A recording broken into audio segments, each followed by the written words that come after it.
الحمد لله رب العالمين وأصلي وأسلم على المبعوث رحمة للعالمين وعلى آله وصحبه أجمعين أما بعد. Donc après avoir mentionné les trois catégories de gens le jour de la résurrection, le cheikh nous dit hafidhahullah ta'ala. Ensuite, lorsque tous les pécheurs parmi les monothéistes auront entièrement quitté l'enfer et seront entrés au paradis, la mort sera égorgée. Et il sera dit aux gens du paradis, c'est maintenant l'éternité et il n'y a plus de mort. Et aux gens de l'enfer, c'est maintenant l'éternité et il n'y a plus de mort. D'après Abi Sa'id al-Khudri, radiyallahu anhu, le prophète sallallahu alayhi wa sallam a dit, le jour de la résurrection, la mort sera amenée comme un bélier de couleur noire et blanchâtre. Alors un crieur va appeler aux gens du paradis. Ils allongeront alors leur cou pour mieux voir. Alors ils vont regarder et il sera dit, reconnaissez-vous cela? Les gens du paradis vont alors répondre, oui, c'est la mort, car ils l'ont tous déjà vu. Puis le crieur va appeler les gens de l'enfer. Et ceux-ci aussi alors allongeront leur cou pour mieux voir. Alors ils vont regarder et il leur sera dit, reconnaissez-vous cela? Ils vont alors répondre, oui, c'est la mort, car ils l'ont tous déjà vu. C'est alors qu'elle sera égorgée, c'est-à-dire la mort. Puis il sera dit aux gens du paradis, c'est maintenant l'éternité et il n'y a plus de mort. Et aux gens de l'enfer, c'est maintenant l'éternité et il n'y a plus de mort. Et qu'Allah subhanahu wa ta'ala nous préserve de l'enfer. Puis, le prophète sallallahu alayhi wa sallam a récité le verset وَأَنذِرْهُمْ يَوْمَ الْحَسْرَةِ إِذْ قُضِيَ الْأَمْرُ وَهُمْ فِي غَفْلَةٍ. Traduction du sens rapproché du verset, et avertis-les du jour du regret lorsque tout sera réglé alors qu'ils sont inattentifs et ne croient pas. Et il a été rapporté dans le livre, c'est-à-dire le Coran et la Sunna, une clarification limpide et un éclaircissement suffisant concernant ce qu'il y aura dans ce grand jour, comme rétribution, jugement et châtiment, où les gens seront divisés en deux groupes, un groupe au paradis et un groupe en enfer. C'est pourquoi la foi au jour dernier fait partie des grands fondements de la foi et de ses bases solides. Et quiconque ne croit pas au jour dernier a certes mécru en Allah. Allah tabaraka wa ta'ala n'acceptera de lui ni œuvre obligatoire ni surrogatoire. C'est pour cela que cela a été mentionné dans de nombreux textes avec les autres fondements de la foi, comme dans la parole d'Allah tabaraka wa ta'ala, ليس البر أن تولوا وجوهكم قبل المشرق والمغرب ولكن البر من آمن بالله واليوم الآخر والملائكة والكتاب والنبيين. La bonté pieuse ne consiste pas à tourner vos visages vers le levant ou le couchant, mais la bonté pieuse est de croire en Allah au jour dernier, aux anges, aux livres et aux prophètes. Et Allah tabaraka wa ta'ala dit également dans le Coran,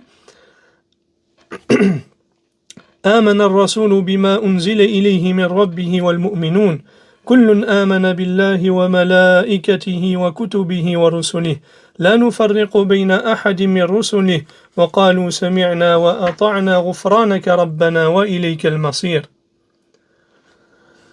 Le messager a cru en ce qu'on a fait descendre vers lui venant de son Seigneur, et aussi les croyants. Tous ont cru en Allah, en ses anges, à ses livres et en ses messagers, en disant « Nous ne faisons aucune distinction entre ces messagers. » Et ils ont dit « Nous avons entendu et obéi. Seigneur, nous implorons ton pardon, et c'est vers toi que sera le retour. » Il y est donc mentionné ces fondements dans ces versets. La foi en Allah, la foi aux anges, la foi aux livres, la foi aux messagers et la foi au jour dernier.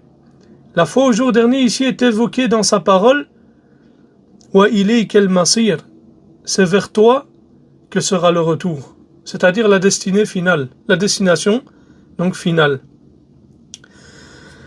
Et Allah tabaraka wa ta'ala dit dans le Coran: يا أيها الذين آمنوا آمنوا بالله ورسوله والكتاب الذي نزل على رسوله والكتاب الذي أنزل من قبل ومن يكفر بالله وملائكته وكتبه ورسله واليوم الآخر فقد ضل ضلالا بعيدا. Ô les croyants, ayez toujours foi en Allah, en son messager, au livre qu'il a fait descendre sur son messager et au livre qu'il a fait descendre avant. Quiconque ne croit pas en Allah, en ses anges, en ses livres, en ses messagers au jour dernier, s'égare loin dans l'égarement.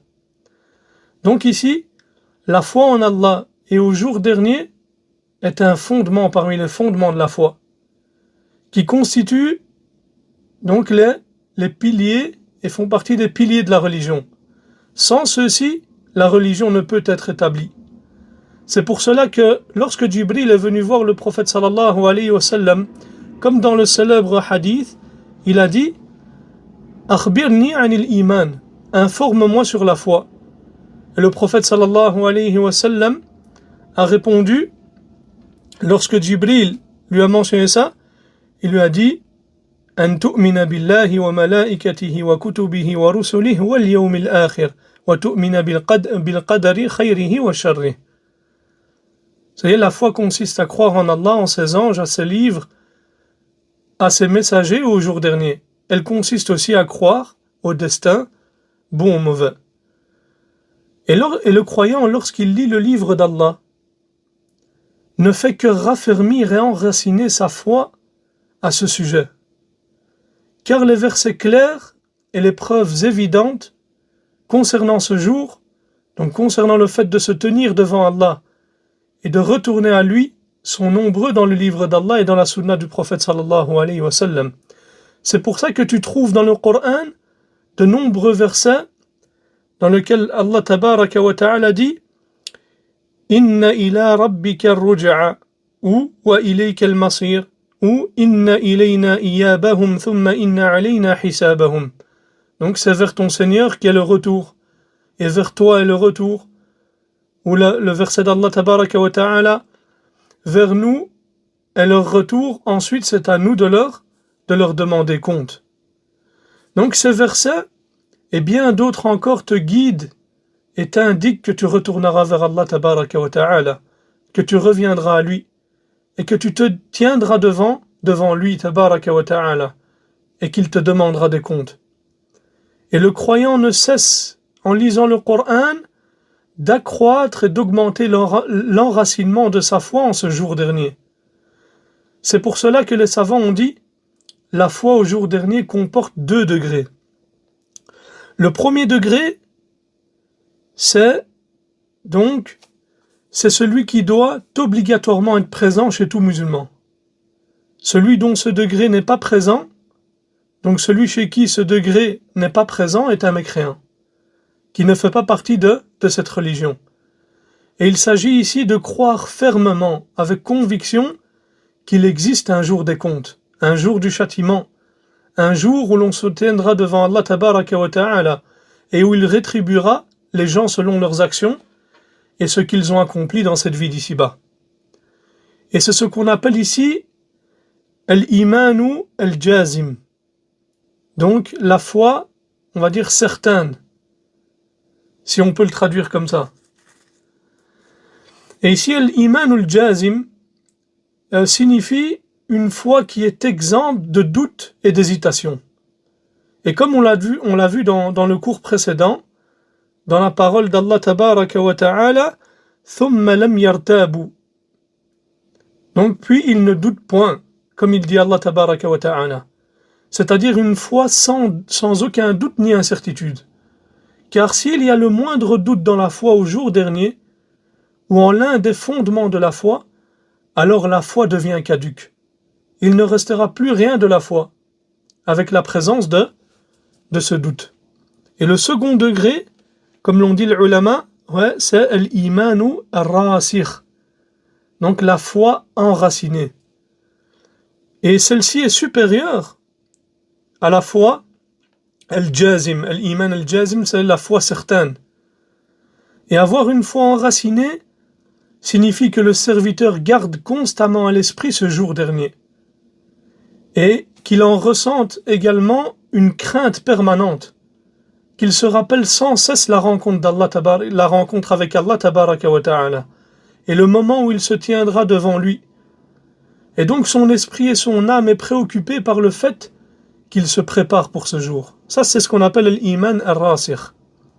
C'est pourquoi ceux dont la foi est enracinée bénéficieront d'un rang élevé et d'une noble position lorsqu'ils rencontreront Allah tabaraka wa ta'ala.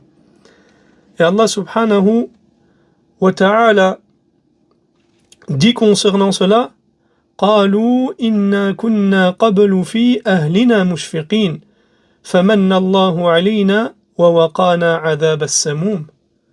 Ils diront: nous vivions au milieu des nôtres dans la crainte d'Allah, puis Allah nous a favorisés et protégés du châtiment du Samoum. Et dans un autre verset, Allah tabaraka wa ta'ala dit: فأما من أوتي كتابه بيمينه فيقول هاؤم اقرءوا كتابيه إني ظننت أني ملاق حسابيه. Donc Allah dit tabaraka wa ta'ala, la traduction du sens rapproché des versets: quant à celui à qui on aura remis le livre en sa main droite, il dira: tenez, lisez mon livre, j'étais sûr d'y trouver mon compte. Et ici la parole d'Allah, inni dhanantu anni mulaqin hisabiyah, c'est-à-dire j'étais sûr d'y trouver mon compte, c'est-à-dire j'étais convaincu durant ma vie d'ici-bas que j'allais être confronté au jugement. Et le fait de garder constamment cela à l'esprit est quelque chose de très important. Et cela a un impact bénéfique sur le comportement de la personne. Et il a été rapporté dans le hadith que lorsque le messager d'Allah sallallahu alayhi wa sallam voulait dormir, il plaçait sa main droite sous sa joue et il disait: Allahumma qini adhabaka yawma tab'athu ibadak. Allahumma qini adhabak yawma tab'athu ibadak. Et le hadith a été authentifié par l'imam al-Albani rahmatullahi alayhi. C'est-à-dire, il disait sallallahu alayhi wa sallam, j'étais convaincu. Donc, il disait sallallahu alayhi wa sallam: ô Allah, épargne-moi ton châtiment le jour où tu ressusciteras tes serviteurs. Et le prophète sallallahu alayhi wa sallam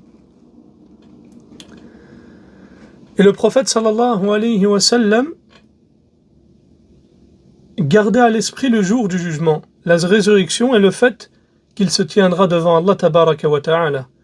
Car la foi enracinée s'accompagne d'une conscience permanente du retour vers Allah tabaraka wa ta'ala, de la fin de cette vie d'ici-bas et du fait que le serviteur se tiendra devant Allah subhanahu wa ta'ala.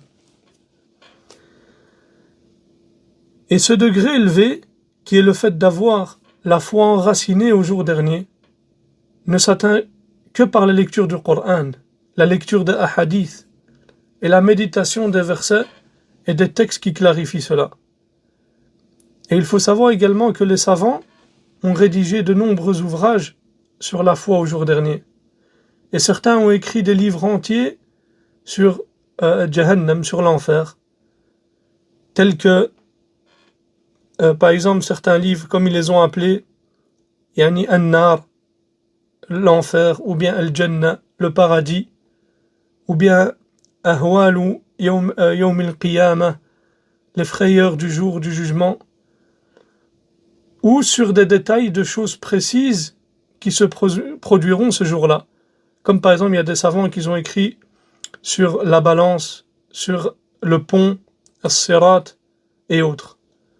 Et les auteurs de ces ouvrages, parmi les gens de science, n'avaient pas pour seul objectif d'indiquer ici la foi absolue, mais ils les ont plutôt écrits pour que le croyant les lise, afin que sa foi s'enracine, se renforce et se consolide, qu'il prenne connaissance des détails de ce qui se produira ce jour-là, et qu'augmente son attachement à Allah tabaraka wa ta'ala, sa recherche de sa miséricorde, de sa grâce et de ses bienfaits, et qu'augmente aussi sa crainte et sa peur du châtiment d'Allah et de sa colère, car la foi enracinée ne peut être atteinte que par ce type de lecture.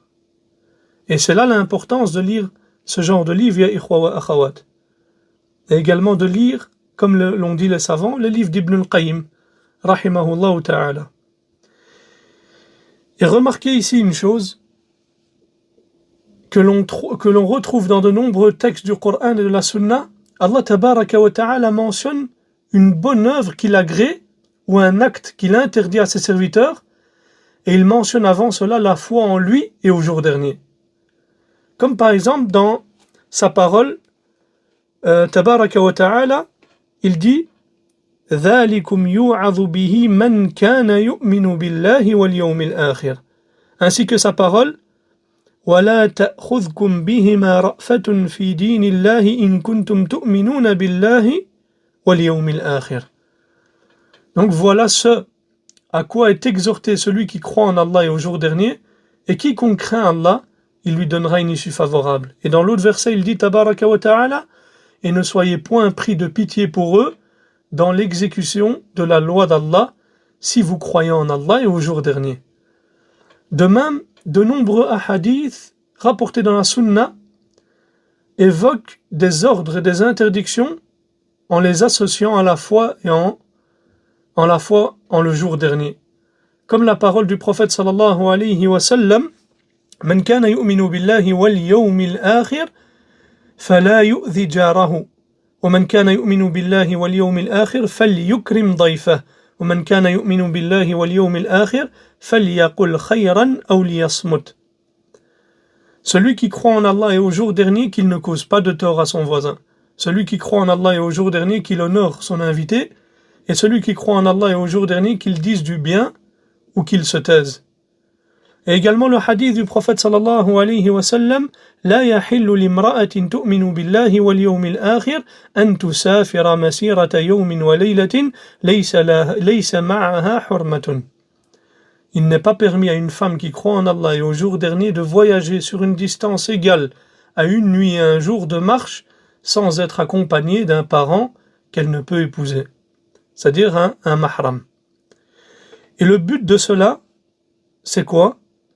C'est de garder à l'esprit la foi en Allah et au jour dernier. Quant à la foi en Allah, c'est parce qu'Allah tabaraka wa ta'ala est celui pour qui l'action est accomplie. Quant à la foi au jour dernier, c'est parce que c'est le jour où les actions seront rétribuées. C'est pourquoi il convient que cela soit constamment présent dans l'esprit du serviteur, en particulier lorsqu'il s'apprête à accomplir un acte d'obéissance ou à s'abstenir de commettre un péché. Et cette foi ne cesse de guider le serviteur vers tout bien, de lui indiquer toute réussite et tout bonheur dans ce bas monde et dans l'au-delà. Mais s'il en devient négligent ou fait exprès de l'ignorer, si on peut dire ça comme ça pour être taraful, alors la faiblesse commence à s'introduire et se mélanger à lui. Et sa religion et sa foi commencent alors à affaiblir. Et ça, c'est quelque chose de très important. Il n'y a de doute que lorsque la personne garde à l'esprit le jour de la résurrection et que son âme l'appelle et le pousse à faire un péché,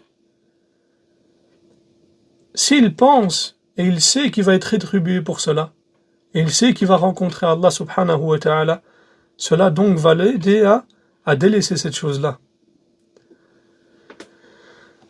Le cheikh nous dit ensuite, hafidhahullah ta'ala, ainsi, il y a un besoin nécessaire de fortifier le cœur par la foi en Allah au jour dernier et aux autres fondements de la foi. Et Allah tabaraka wa ta'ala dit dans le Coran, قالت الأعراب آمنا قل لم تؤمنوا ولكن قولوا أسلمنا ولما يدخل الإيمان في قلوبكم. Les Bédouins ont dit, nous avons la foi. Dis, vous n'avez pas encore la foi. Dites plutôt, nous nous sommes simplement soumis, car la foi n'a pas encore pénétré dans vos cœurs. C'est-à-dire, la foi ne s'est pas encore enracinée dans vos cœurs. Les croyants sont donc de degrés différents dans la foi. Ils ne sont pas tous au même niveau. Les compagnons, qu'Allah les agrée, lorsqu'ils s'asseyaient auprès du prophète sallallahu alayhi wa sallam, le prophète sallallahu alayhi wa sallam les exhortait et leur rappelait le jour dernier, au point qu'ils avaient l'impression de voir le paradis et l'enfer de leurs propres yeux. Et le prophète sallallahu alayhi wa sallam disait, celui qui veut voir le jour du jugement comme s'il le voyait de ses propres yeux, qu'il lise les sourates, donc At-Takwir, Al-Infitar, Al-Inshiqaq. Et ce qui est voulu ici, c'est quoi? C'est que le fait de lire ces sourates avec méditation, en méditant, c'est comme si tu voyais le jour dernier et c'est frayeur. Ensuite, le jour dernier, pour chacun d'entre nous, commence dès que son âme quitte son corps.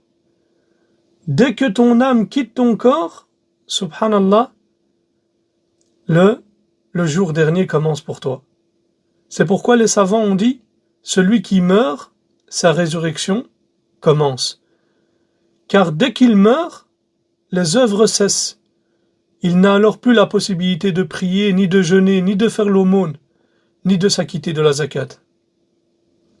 C'est pour ça qu'il faut profiter, ya ikhwa wa akhawat, tant qu'on a envie de faire le maximum de bonnes œuvres. Et surtout en ces jours bénis, qui sont les meilleurs jours de l'année. Et l'un des pieux prédécesseurs s'est un jour demandé des comptes à lui-même. Et il dit à son âme, ô toi mon âme, si tu meurs, qui priera à ta place? Qui fera le hajj à ta place? Qui jeûnera à ta place? Qui fera ceci ou cela à ta place? Et il faut savoir que la tombe est la première étape de l'au-delà.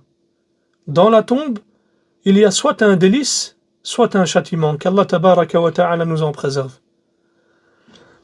Et cela commence dès que le défunt est enterré. C'est pourquoi les savants ont défini la foi au jour dernier comme étant la foi en tout ce qui survient après la mort.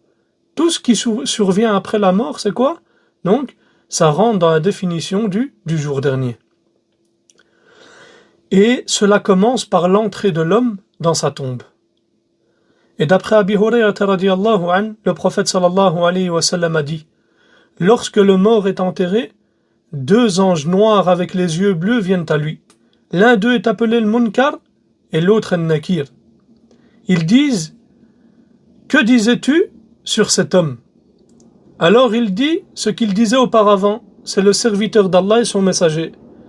J'atteste qu'il n'y a pas d'autre divinité qui mérite d'être adorée si ce n'est Allah, et que Mohammed est son serviteur et son messager. Les 2 anges disent alors, certes nous savions que tu allais dire cela.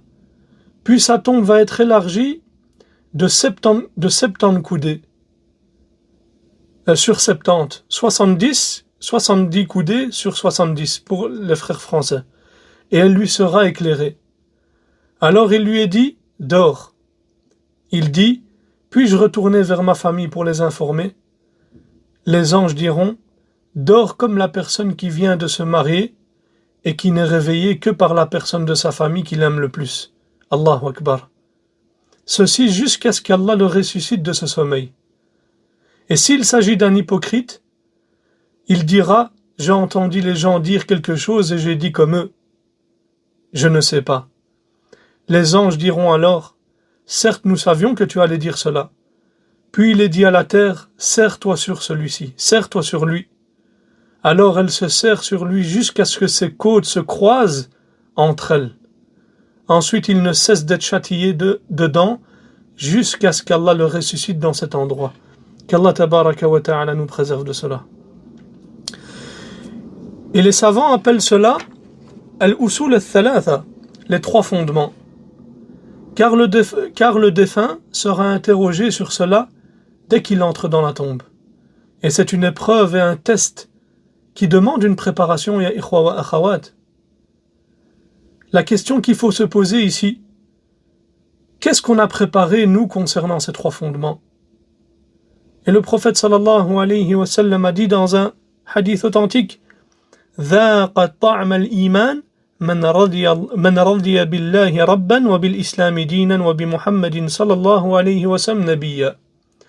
A goûter à la saveur de la foi, celui qui accepte Allah comme Seigneur, l'islam comme religion et Mohammed sallallahu alayhi wa sallam comme messager.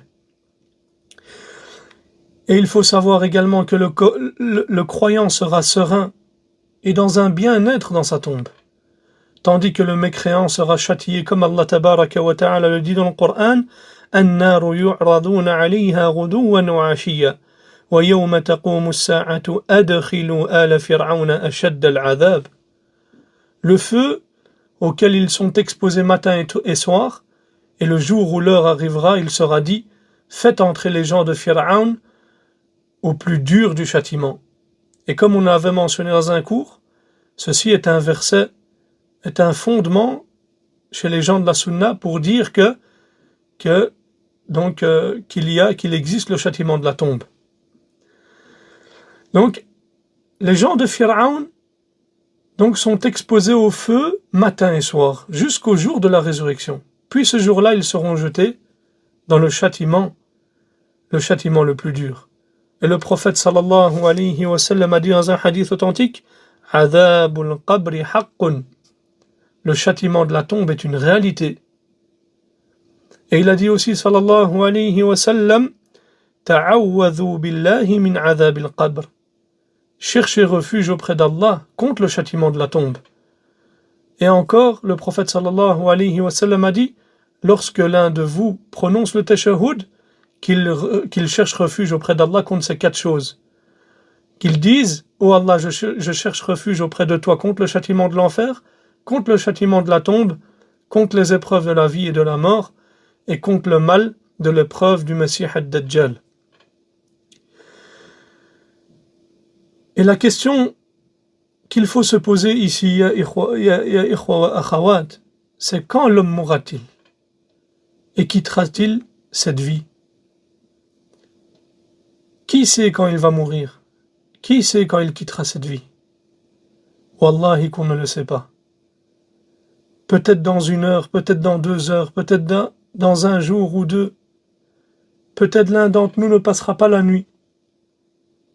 On ne le sait pas, subhanallah. Allah tabaraka wa ta'ala dit dans le Coran: Likulli ajalin kitab. Chaque échéance a son terme prescrit.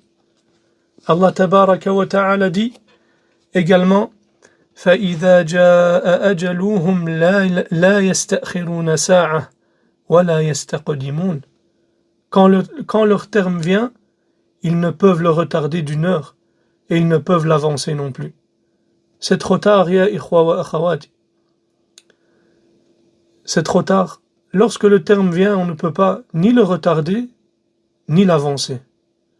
C'est pourquoi il incombe à l'homme d'être prêt et préparé pour ce jour, qu'il garde à l'esprit qu'il rencontrera Allah tabaraka wa ta'ala, qu'il se tiendra devant lui et qu'il sera rétribué et jugé.